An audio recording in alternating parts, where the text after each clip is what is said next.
আসসালামু আলাইকুম বন্ধুগণ, দেখুন গিয়েছিলাম হাটে 120 টাকা দিয়ে একটি কুমড়ো কিনে নিয়ে এসেছি।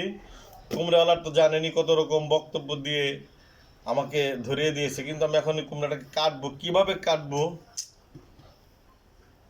বুঝতে পারতেছি না।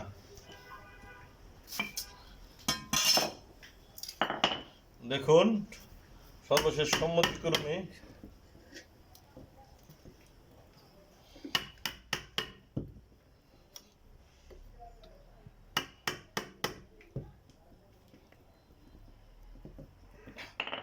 এত বড় কুমড়া কেটলে আমরা খেতে পারবো না, তাই একটা সাইড করে বের করে নিচ্ছি।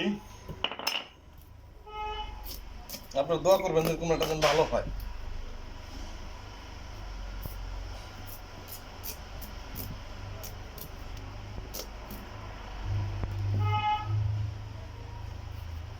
বিসমিল্লাহি মাজরি ফাজাবাহুহা ওমা কাদু ইয়া ফালুন।